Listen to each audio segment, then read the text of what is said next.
Good morning, everyone, and welcome to Francis Dunnery Astrology. Please press the subscribe button right away. Do me a favour, and that would be very helpful, and I'd be amazingly grateful for that. Thank you. Press the subscribe button. Today we're going to be talking about Saturn in Aquarius, which is quite a bit of a twist to Saturn in Aquarius. It's very interesting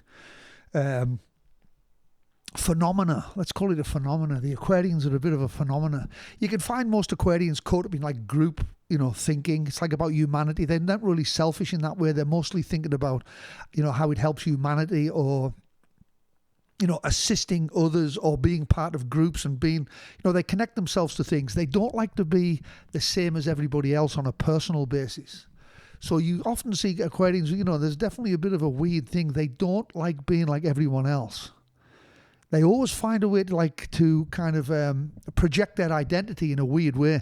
I've had people who, little things like wouldn't wear a t-shirt. They just refuse to wear t-shirts because everybody wears t-shirts. Stupid things like that. Or they won't eat potato chips.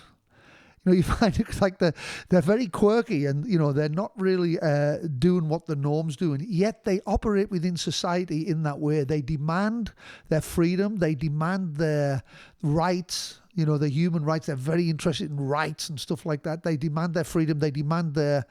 they demand that they can be who they are themselves and how they want to operate. And that's a really interesting thing, because when you put Saturn there, something happens to that. So instead of being accepting into groups, they get rejected in groups. So they have this history of being rejected. Or so it seems like. It seems like that.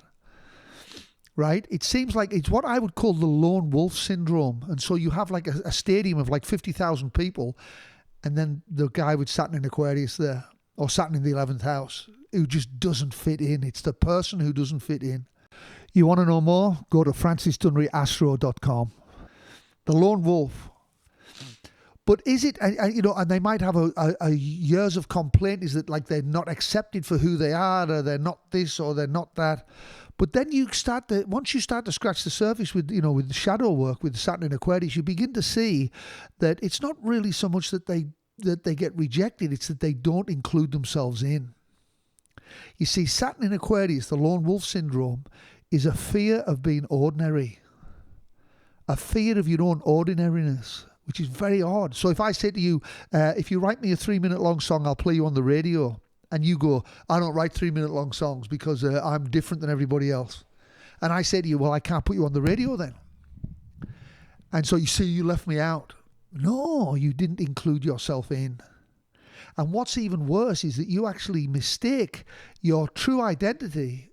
And let's be realistic, like who you really are is so incredibly unique that you think not writing a 3-minute long song describes how unique you are. It's an insult to how unique you really are. It going from your DNA just to everything you've experienced in your life. And so the lone wolf, they believe that these little things that they do, leaving themselves out, is what makes them not ordinary. They see all the ordinary people, so to speak, and they don't include themselves in, to their own detriment. There's plenty more about the shadow on francisdunneryastro.com.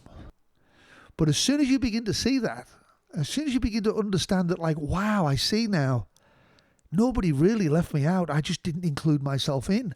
And you start to take part in things as a great example of, group share and being a part of a group. You include yourself into everything. You become a part of the system. You become a functional part and a really helpful and useful part of the system. Then you start to get recognized for how unique you are. See, that's the irony of it. It all comes you get recognized for how unique that your contribution is to the group. Hey, go check out francisdunneryastro.com. With everyone else, you don't leave yourself out, you include yourself in.